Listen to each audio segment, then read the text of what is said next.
I raised him alone. Every night shift, every scraped knee, every science project, it was me.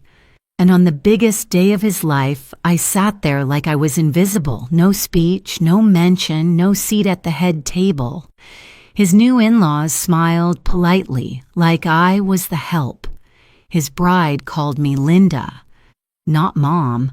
And when I cleared my throat during the rehearsal dinner to say a few words, someone gently touched my elbow and said, "Let's keep it brief. It's not really your place."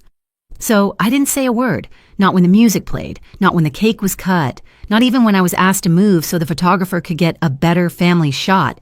But what they didn't know was that the DJ had a USB, and on it, a file, labeled, "For my son on his wedding day." And when it played, they couldn't unhear what I had to say. If this story resonated with your soul, click subscribe and let me know in the comments which city or country you're listening from. I'm truly curious to know where you're tuning in from. My name is Linda Lane. I was 68 years old when the wedding invitation finally arrived. It came on a Thursday afternoon, tucked between a grocery store flyer and a bank statement, as if it were just another piece of mail. Not the kind of envelope a mother waits her whole life to receive. There was no handwritten note, no personal message, just my name printed in block letters on a cream-colored card and an RSVP link at the bottom. I held it in my hands longer than necessary, staring at the elegant cursive font announcing my son's marriage to the woman he had known for less than 2 years. I lived alone in a small town outside of Madison, Wisconsin. After my retirement from nursing, I filled my days with quiet routines, morning walks, tending the herb garden in the backyard, reading the same novels over and over. My life wasn't glamorous, but it was calm, steady. And even though Thomas had moved out long ago, even though our phone calls had become less frequent and more formal, I had still imagined something different. I had imagined being involved. I had imagined being wanted. There was no mention of a rehearsal dinner, no inquiry about dietary restrictions, no suggestion of any role for me in the ceremony, just the date, time, venue, and instructions to arrive promptly. I told myself it was the modern way, that kids today did things differently, that maybe she had taken over the planning and he had just gone along with it. Still, I felt the cold edge of something unspoken pressed into the folds of that card. Not hatred, not even anger, just distance. I set the invitation on the kitchen table, next to a small vase of wilted tulips. They were the last blooms from the early spring.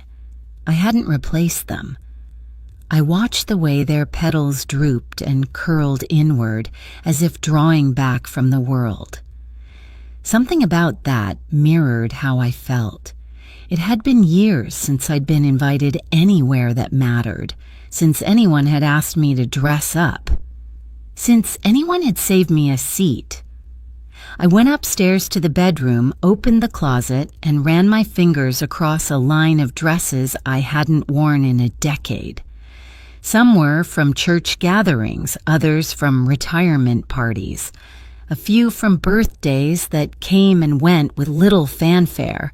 I stopped at a pale blue dress with lace sleeves, something soft and quiet, like the version of me that still believed in being included. I tried it on. It still fit, loosely now, which somehow felt both comforting and sad. The week before the wedding, I made a hair appointment, something I hadn't done in months. The stylist was a young girl who asked me if I had plans for the weekend. I told her my son was getting married. She smiled and asked if I was excited. I lied and said yes. The truth was harder to explain. That I was anxious and unsure and already feeling like a guest at someone else's life. I bought a new pair of shoes, low-heeled and simple, in case I'd be on my feet for hours. I picked out a gift from their registry, even though most of the good items were already gone. I settled on a set of kitchen knives, practical and sharp, wrapped them in silver paper, and tucked a handwritten note inside the box. I wrote things I didn't say aloud about how proud I was, how I remembered his first steps, his scraped knees, the way he used to whisper, "Love you, Mama," before bed. The morning of the wedding, I packed the gift carefully into the back seat of my car and set out early. The venue was in a converted barn just outside of Milwaukee, all rustic beams and wildflower arrangements. When I pulled into the parking lot, the attendants barely looked at me. No one greeted me. No one pointed me in the right direction. I followed the crowd, clutching my handbag and wondering where I was supposed to stand, where I belonged. Inside, everything smelled of fresh wood and rose petals. Strings of lights hung from the ceiling like stars, and soft music floated through the air. I spotted Thomas across the room in a fitted suit, laughing with a group of people I didn't know. His back was to me. He hadn't seen me yet. I thought about waving, but my hand stayed still. I felt out of place in a room filled with energy and youth, surrounded by faces I hadn't met, names I hadn't been told. Eventually, a young woman with a headset approached me and asked for my name. I told her. She looked at a tablet, then handed me a plain white place card with the number 19, written in small script. No title, no designation, just a number. I nodded and thanked her. She had already turned away. I looked around at the tables, each one closer to the front than the last. Parents of the bride, family of the groom, best friends, bridal party. All with signs, rolls, acknowledgments. Table 19 was near the back, close to the restrooms, far from the stage. I made my way there, heels quiet against the polished floor. The chair covers were white, the tablecloth a blush pink. My place was between an elderly couple who seemed to be friends of the groom's father and a young woman who spent the next 30 minutes scrolling on her phone. No one asked who I was. No one introduced themselves. No one noticed when I took a deep breath and folded my hands in my lap.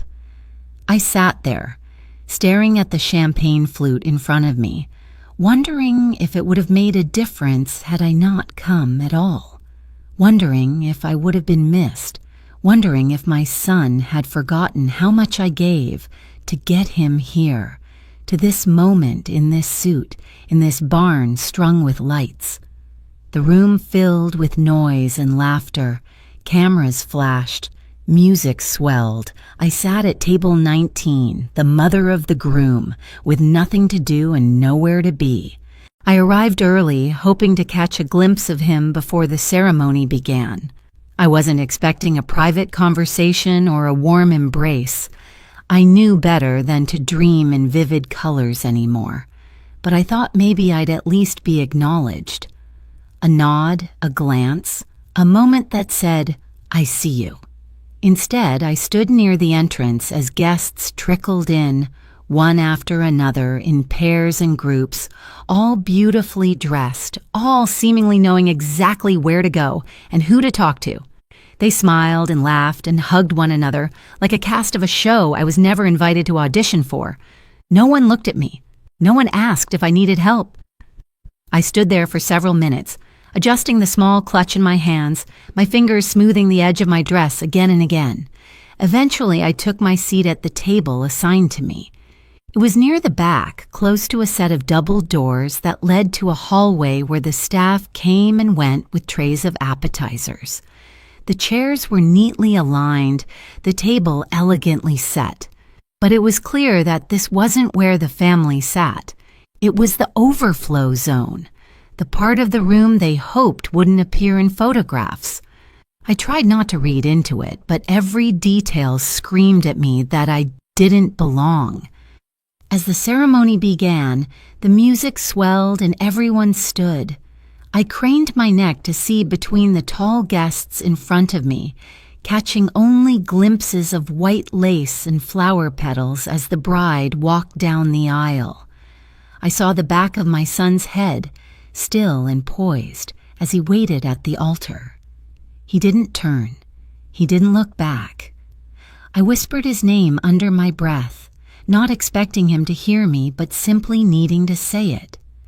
After the vows, after the kiss, after the applause and the recessional, guests began mingling again. Champagne flutes appeared in hands. Hors d'oeuvres were passed around on silver trays. I smiled at a few familiar faces, people I hadn't seen in years. They nodded politely, said something vague about how beautiful everything was, and then turned away to join louder, more animated conversations. I wandered over to the seating chart displayed on a large wooden board near the bar. Names were handwritten in swirling cursive, sorted by table. I looked for mine. There it was. Linda Lane, table 19. Just below a long list of names I didn't recognize. I scanned the upper numbers. Closer to the front, the head table, the wedding party, there were parents listed, friends, cousins. No mention of me beyond that distant placement. I felt like a placeholder, like someone they had to invite but hoped would quietly fade into the background. Dinner was announced and we moved to our seats. I listened as one by one people were called up to give speeches. The bride's father stood first, clearing his throat, his voice trembling with pride. He spoke of tradition, of his daughter's childhood, of how thrilled he was to welcome Thomas into their family. The guests applauded warmly. Then the maid of honor stood and told stories that made the room laugh. Then the best man, who made a few jokes and raised his glass. Everyone was engaged, smiling, nodding, basking in the glow of celebration. I waited. I kept waiting, thinking maybe there had been some mistake. Maybe someone would motion to me. Maybe they had saved me for last. Mothers often spoke near the end, offering heartfelt blessings or tender recollections. I had rehearsed a few words in my mind. Nothing dramatic, just a few lines about how proud I was, how much he meant to me, how I wished them both a life of kindness and patience. But no one called my name. No one handed me a microphone. No one turned toward my table. I watched as the DJ adjusted his controls, as waiters refilled glasses, as the evening moved forward without even the faintest pause in my direction. The moment I thought might come never did. It passed by without ceremony, without question, as if I didn't exist. After the speeches, the slideshow began. Childhood photos of the bride, her graduation day, summer trips, then photos of her and Thomas, picnics, vacations, holidays. They danced in fields, posed in front of murals, kissed beneath twinkling lights. The images flicked by one after another, curated carefully, a timeline that erased everything that came before her. I kept waiting for one photo of me and Thomas. One photo from his childhood, one moment that acknowledged our history. There was nothing. Not a single image of the years I carried him on my back when his legs were too tired to walk. Not a single frame of his 10th birthday party that I planned alone, or the night he won the spelling bee and ran into my arms. It was as if I had been written out of the script entirely, like the story of his life had started the day he met her. As the first dance began, I stayed seated. Couples gathered around, clapping, cheering. I kept my hands folded in my lap, my shoulders stiff. I watched them sway, center stage, spotlights on their faces. He looked happy. He looked proud. And I, the woman who had raised him, who had taught him to tie his shoes, to drive a car, to face disappointment with grace, sat in the shadows, unnoticed. I looked around and realized that no one had spoken to me in over an hour. I had refilled my own water. I had cleared my plate when no server came by. I had smiled at passing guests who didn't smile back. It wasn't rudeness. It was indifference. They didn't know who I was, and worse, they didn't care. I began to understand then that I hadn't simply been overlooked. I had been intentionally omitted. There was no mistake. There was no forgotten note, no misplaced speech. I had been left out by design, and that hurt more than I ever imagined it could. I spent most of the reception pretending not to notice how invisible I had become. It wasn't an abrupt disappearance. It was slow, like fog rolling in, making everything around me dull and distant. People passed by me, reached across me, brushed my shoulder as if I were just a part of the furniture. I smiled when they did. It was automatic, a conditioned response from years of trying to be pleasant, to not take up space, to not demand more than what was offered. The dance floor filled quickly. The younger guests moved without hesitation, arms in the air, voices raised in laughter and song.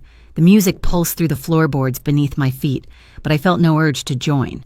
I had once been the woman who danced barefoot in the kitchen, who held her baby in her arms and twirled to the sound of the radio. I had once been light, but that part of me felt very far away now. I watched the dancers like someone watching a different life from the other side of glass. At some point, a server placed a small plate of cake in front of me. No words, just a quiet clink of china and silver. I thanked her, though she didn't hear me. I took a few bites, but the sweetness caught in my throat. I wasn't hungry. I had eaten enough disappointment for one day. From across the room, I noticed a photographer directing guests for a family portrait. I stood up, hopeful. Maybe now.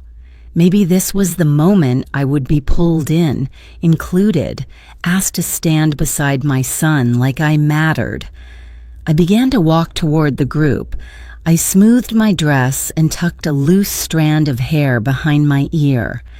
I approached slowly, not wanting to interrupt, not wanting to assume.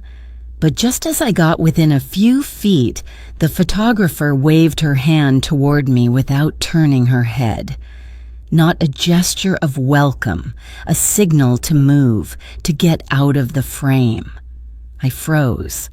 For a moment I thought perhaps I had misunderstood, but then she tilted her camera and said something to the group that made them laugh. I saw Thomas nodding, arms around his bride and her family. I saw the way they fit together, seamless and proud, so I stepped back, quietly. I returned to my seat without drawing attention, my footsteps light on the hardwood floor.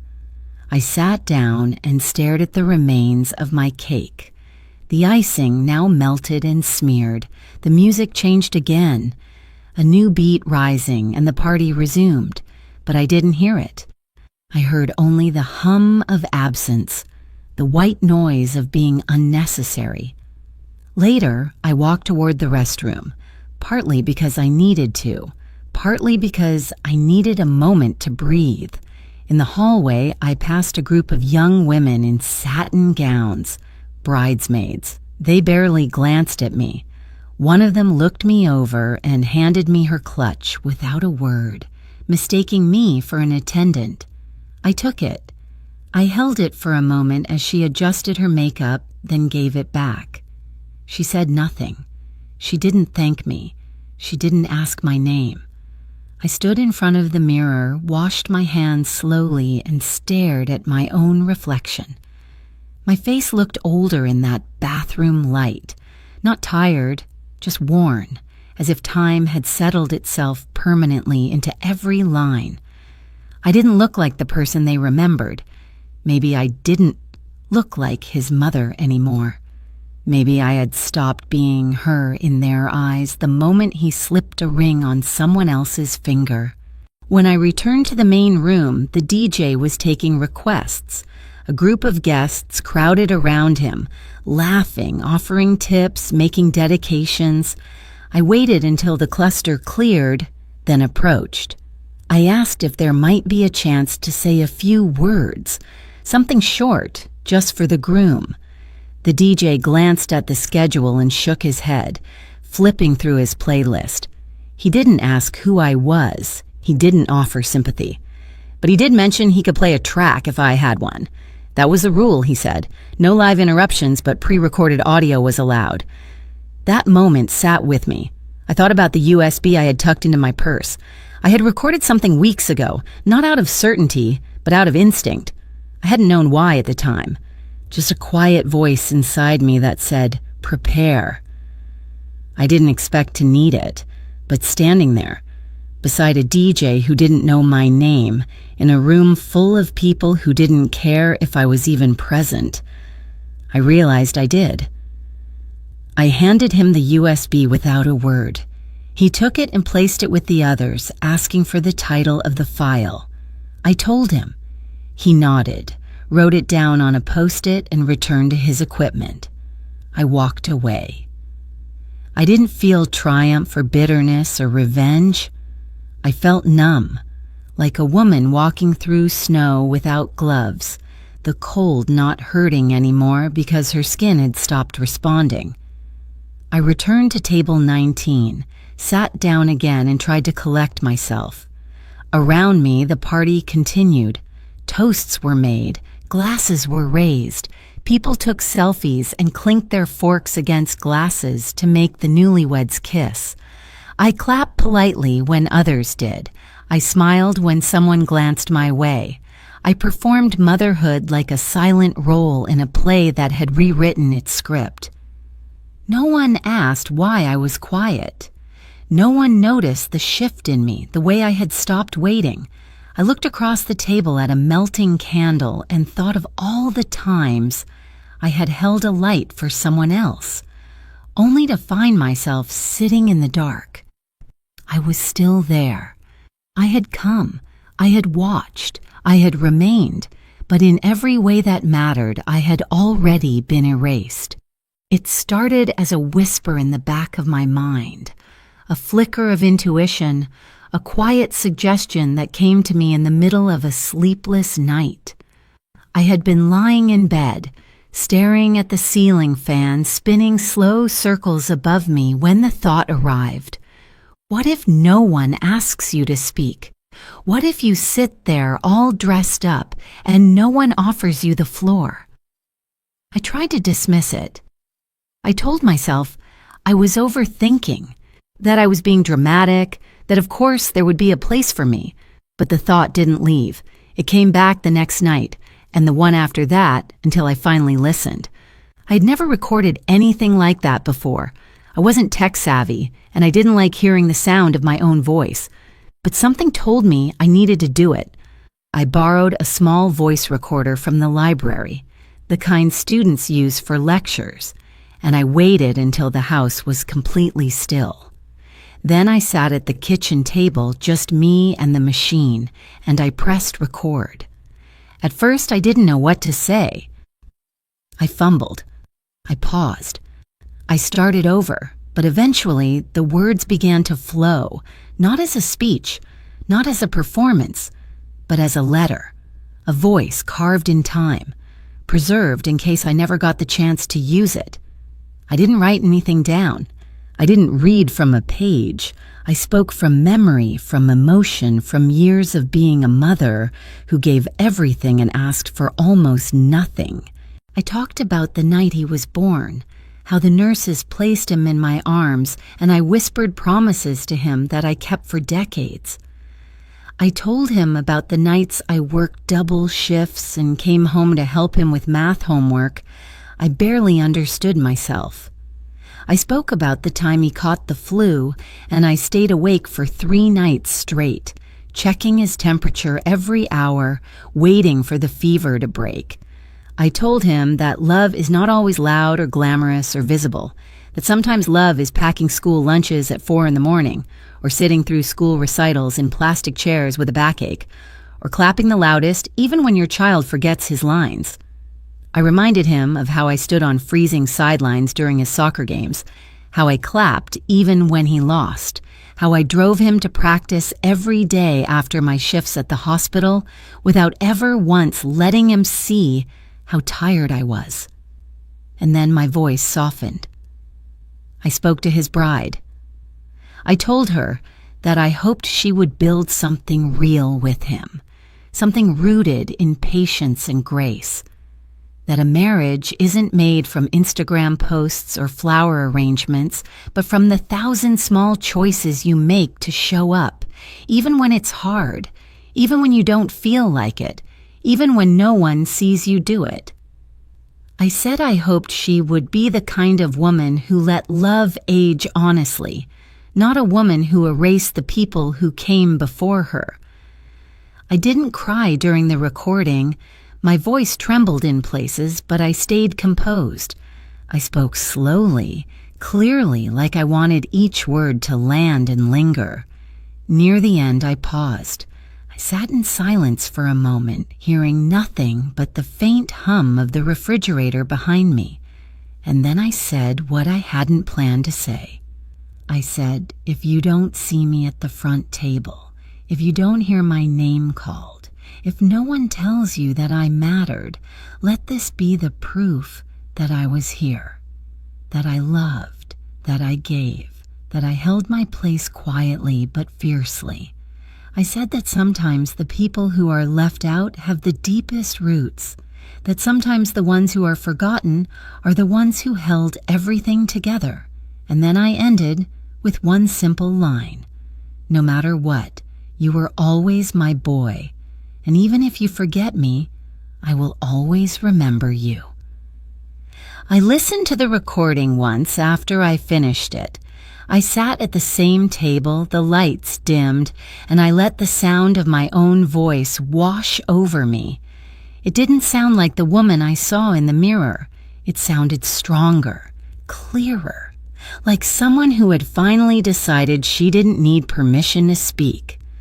I copied the file to a USB drive and labeled it, "For my son, on his wedding day." I didn't know if I would ever need it. I hoped I wouldn't.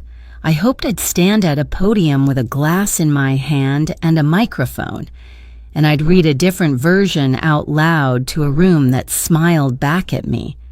But in the quiet part of me, the part that knew what distance looked like, what silence felt like, I prepared anyway. I tucked the USB into my purse the morning of the wedding. I didn't tell anyone. I didn't plan how or when it would be used. I simply carried it with me like a talisman, like a safety net for my voice, in case no one offered me the chance to use it. And when the time came, when I stood by the DJ booth, when I realized no one had saved me a place in the story unfolding around me, I reached into my purse, pulled it out, and handed it over. He asked me the name of the file. I told him. He scribbled it down and moved on, never asking who I was. But it didn't matter, because when the moment came, my voice would rise. Not in protest, not in anger, in memory, in love, in truth. The lights dimmed just after dessert was served. I had been sitting still for so long my knees ached, but I didn't shift in my chair. I watched the staff begin to roll a projector screen down from the rafters, and a hush fell across the reception hall. The clinking of forks against plates stopped. The hum of conversation faded. Glasses were lifted one last time, and then hands were folded or clasped or dropped into laps as all eyes turned toward the glowing white sheet now stretched across the far wall. The slideshow began with soft music and a fade-in of childhood photos. It was the bride, of course, her in pigtails, her on a tricycle, her in a ballet costume, smiling awkwardly into the camera. Guests sighed with fondness, some chuckled, others whispered to their table mates about how cute she had been. I didn't recognize any of the faces, but I watched anyway, politely, patiently, Then came pictures of her and Thomas together, vacations, parties, holidays, filtered photographs full of staged joy and matching outfits. The room filled with a warm nostalgia for a life I had never been invited to see. I waited for my moment. Not in the slideshow, I already knew there would be nothing of me there, but for something else. I didn't know exactly when it would come. I only knew that it would. The music shifted once more, slowing into a more intimate melody. The screen flickered black. At first the room remained quiet, expecting a pause before the next image, but instead of a picture, they heard my voice. The sound was soft at first, calm, clear. It played over the speakers gently as if someone were reading a letter aloud in the corner of a quiet room. I sat very still at my table, hands folded in my lap, heart beating so loudly I was sure the woman beside me could hear it. People turned in their seats, looking around, trying to locate the speaker. Some looked confused, others curious. A few looked irritated, as though something had gone off script. But no one moved. No one interrupted. My voice filled the space. It wasn't an angry voice. There was no bitterness in it, only steady truth. I spoke of love, of sacrifice, of motherhood.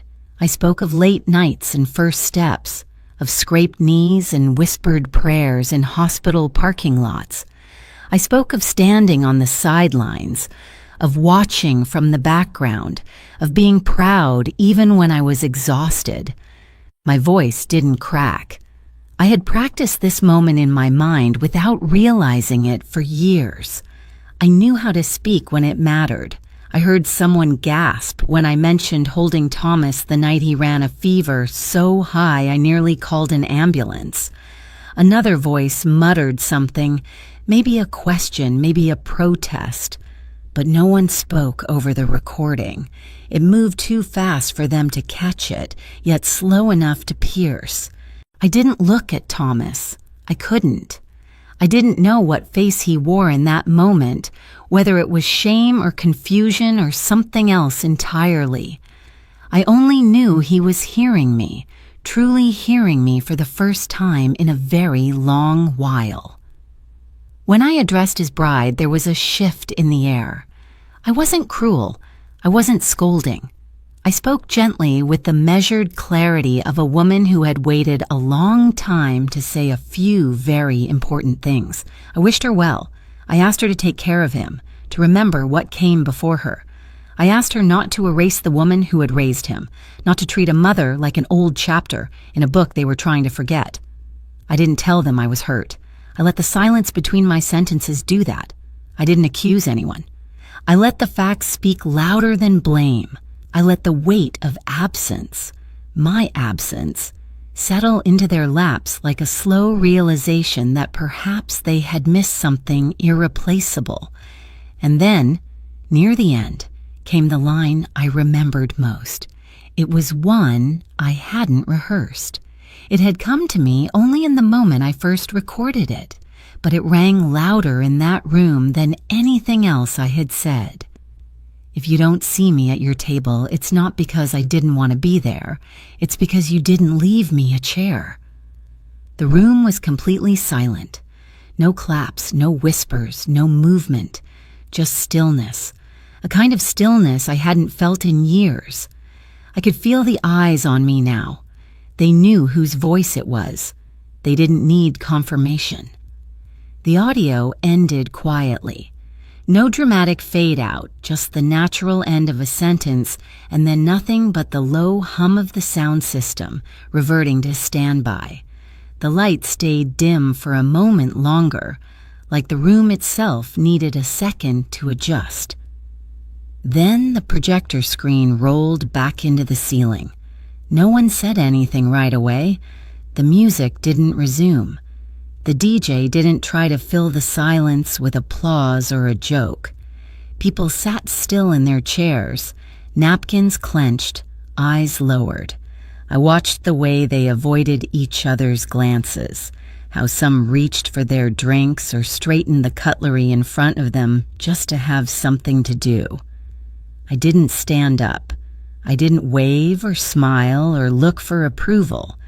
I stayed in my seat, quiet and composed, the same way I had been all evening. But now, the room was different. I was no longer invisible. I was no longer mistaken for staff or ignored at my table. They had heard me. They had seen me, even if only for 5 minutes.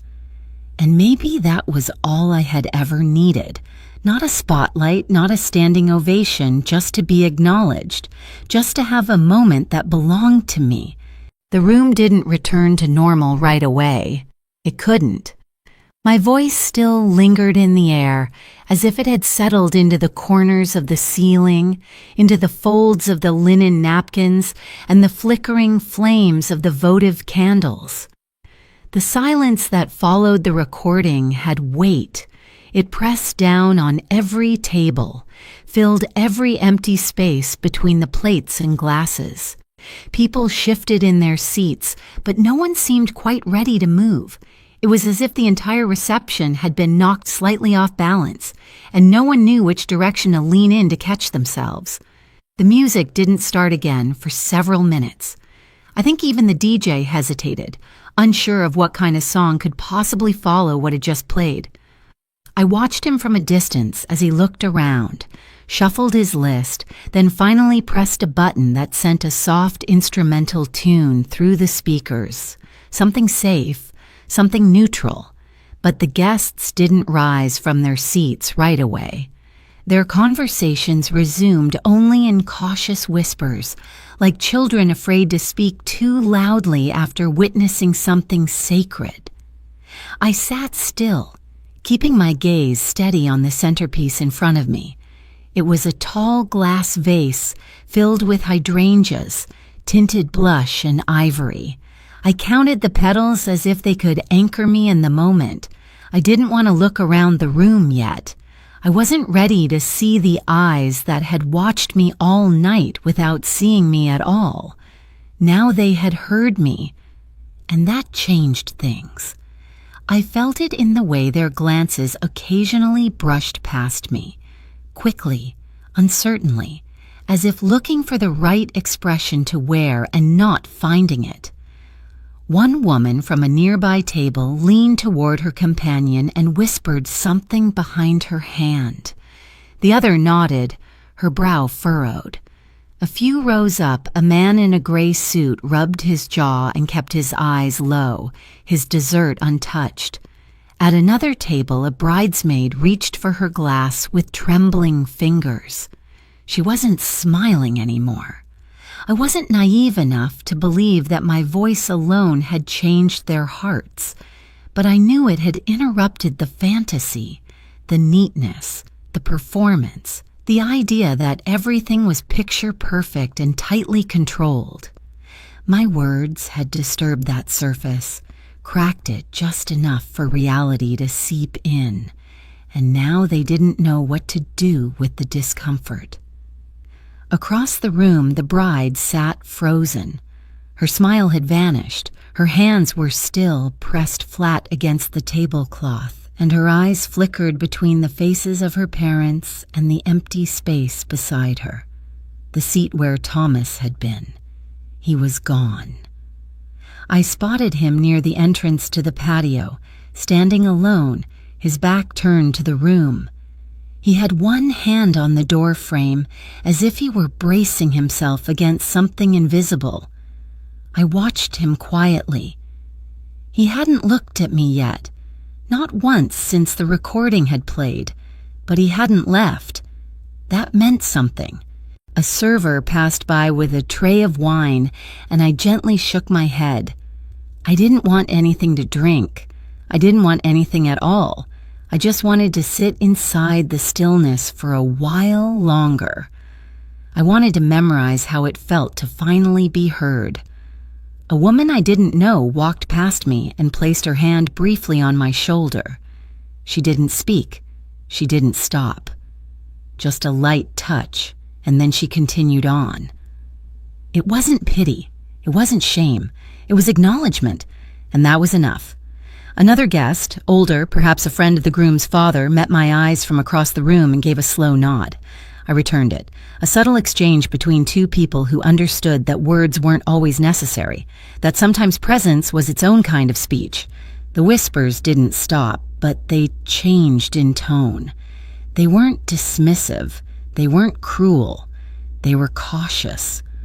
Almost reverent, like people trying to piece together a story they hadn't realized was being told all along. I could feel the way they tiptoed around the truth, afraid to admit that they had missed something, afraid to realize that their silence had made them complicit. I didn't gloat. I didn't feel vindicated.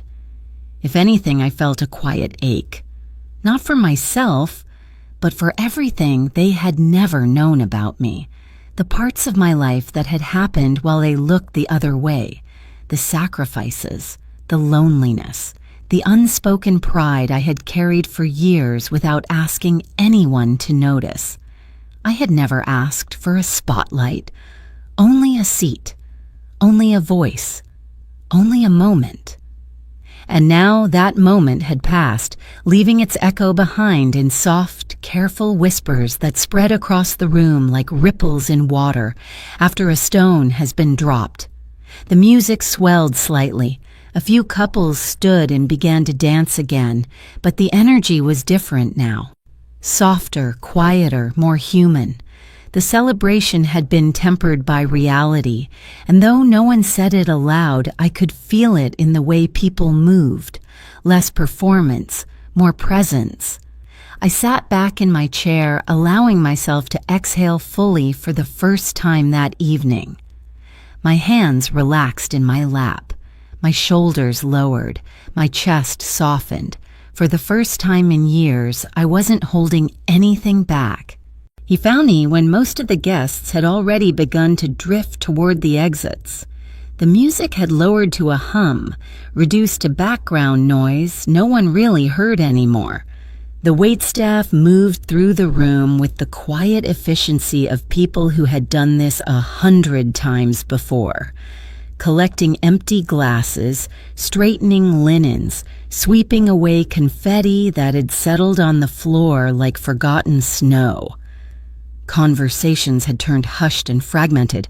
Laughter had thinned out. The electricity of celebration had given way to something more subdued, more tentative, a party winding down, a night already giving itself over to memory. I remained at my table, unwilling to leave just yet, though I had no real reason to stay. I wasn't waiting for closure. I wasn't expecting apologies. I just didn't want to move. The thought of standing, of walking back through that room, of gathering my coat from the rack and stepping alone into the night air, it all felt heavier than I expected. So I stayed. One hand resting lightly on the tablecloth, my purse still at my feet, my chair turned slightly away from the center of the room, angled toward a window where the reflection of the dance floor shimmered dimly against the glass. That's when I saw him. Thomas stood a few feet away, no longer part of any group, no longer framed by the backdrop of guests and noise. He wasn't with his new wife. He wasn't laughing or posing for pictures or fielding congratulations. He was just there, still in his suit, the boutonniere at his lapel slightly askew, one hand hanging at his side while the other gripped something in his pocket. I didn't move. I didn't smile. I simply met his eyes. He approached slowly, his steps hesitant, not because he was unsure of where to go, but because he was unsure of what to say. That much was written all over his face. And when he finally reached my table, he didn't speak. Not right away. He stood there, silent, the air around him thick with everything unspoken. I waited. Not out of pride or defiance, but because I knew he needed the silence more than I did. The silence was his to break, not mine. Then gently he pulled something from the inside pocket of his jacket and extended it toward me. A folded piece of paper. I recognized it before my fingers even touched it. It was the speech I had written weeks ago, the one I had planned to read, the one I had rehearsed aloud in my kitchen in the early hours of the morning. I had tucked it into the card that accompanied the gift, unsure if anyone would ever read it, but somehow it had found its way back to me. I took the paper without opening it. I didn't need to see the words. I knew them by heart. He stood there for another moment, then sat beside me, not close, but not distant either. A quiet, uncertain truce existed between us now, the kind that didn't ask for answers, only presence. We didn't face each other. We didn't reach for hands or lean in. We simply sat, side by side, two people stitched together by a long, complicated thread that neither of us quite knew how to untangle. The noises of the reception grew fainter around us. Chairs scraped against the floor as people began to gather their things. Someone laughed near the entrance, a final echo of joy before it disappeared into the parking lot. I could hear the soft flutter of discarded napkins as they were folded and cleared. The night was ending.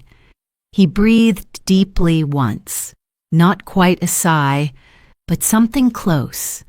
I looked straight ahead, out the window, where the sky had turned the color of bruised lavender, that in-between hue that lives just before full darkness. It was beautiful in a quiet, fading way, fleeting, honest. I didn't know what he was thinking. I didn't know if he was sorry or confused or simply overwhelmed, and I didn't ask. There are some things that don't need to be articulated to be understood. Some things that live between the lines, in the glances and gestures and long silences shared between people who once meant everything to each other. After a while, I stood. Not abruptly, not dramatically, just calmly. I reached down and picked up my purse, feeling the gentle weight of it swing against my arm. Then I placed the folded paper, my speech, into his hand and closed his fingers around it. He didn't resist. He didn't let go either. We stood there for a few seconds longer, and then I turned and began to walk away.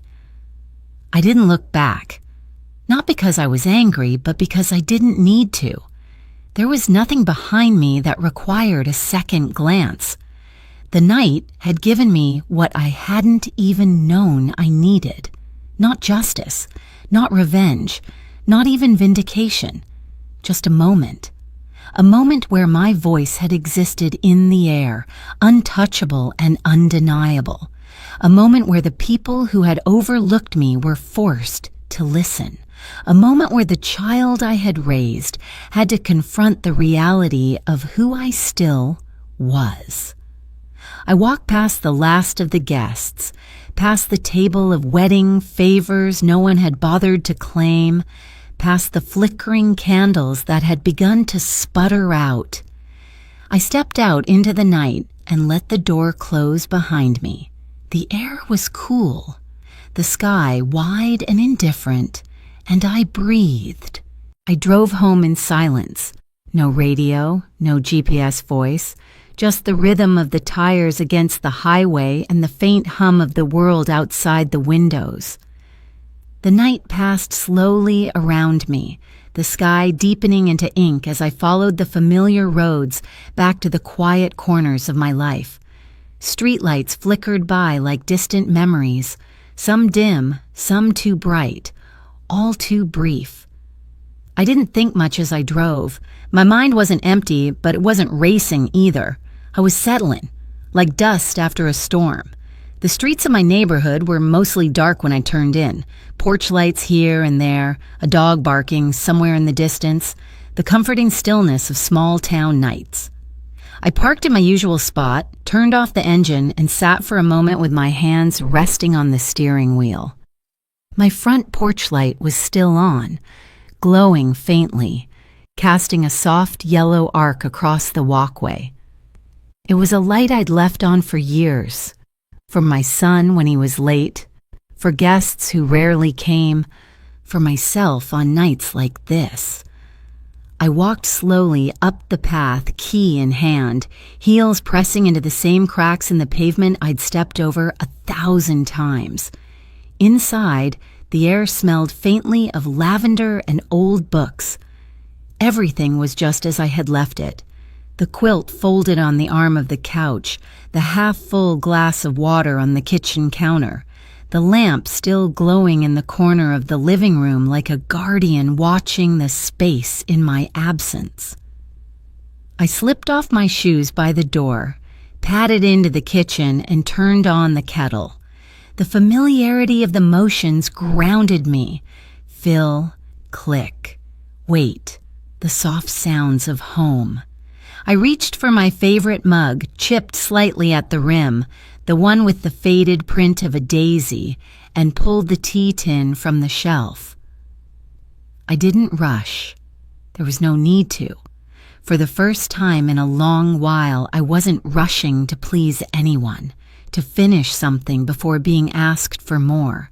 The water boiled. I poured. I waited. In the living room, I sat down by the window and pulled the blanket over my lap. The tea steamed gently between my palms. Outside, the wind stirred the trees, and the moon had risen higher now, quiet and distant like a secret. The silence wasn't lonely. It was full, whole, alive with the quiet pulse of presence. I thought about the wedding, about the faces, the voices, the way the air had shifted when my recording played. I thought about the look in his eyes when he stood beside me. I didn't replay the night to find validation. I wasn't trying to relive it. I simply let the memory settle, like a stone sinking to the bottom of a still lake. I had spoken. That was all. Not shouted, not demanded, not fought, just spoken. And I had been heard. I wasn't sure what would come next. I didn't know if he would call or if she would write or if anything in their new life would carry the echo of what I said, but I knew it didn't matter. Not anymore. I had spent too many years measuring my worth by what I was to others. Mother, helper, afterthought. I had folded myself into the background, dimmed my light so others could shine. I had let birthdays pass without celebration, let insults slide in the name of peace, stayed quiet so others could be comfortable. But that night had changed something, not just in the room, in me. I looked around my home, not large, not grand, but mine. Every photograph on the wall had been hung by my hands, every book on the shelf touched by my fingers. Every cup, every chair, every wrinkle in the rug, every scratch on the hardwood was a part of my story, my place. Not a seat I was given, not a role I was assigned, but a space I had built with every quiet, unnoticed act of love. I took a sip of tea. It was still too hot. I let it burn a little on my tongue. It reminded me I was still here, still feeling, still alive. At some point, I stood and walked down the hallway to my bedroom. I changed into my nightgown, washed my face, brushed my hair, each action slow, deliberate, cleansing. I turned down the covers, slid into bed, and lay back against the pillows. The room was dark but not cold. The quiet wasn't heavy. It was peace. I closed my eyes and let the weight of the day lift from my body, not all at once, not like a sudden relief, but gradually, like dusk yielding to night, like grief giving way to grace. I didn't know what they would remember from the wedding. I didn't know what others would say about me when they returned to their homes, their routines, their filtered photographs of a perfect evening. But I knew what I would carry.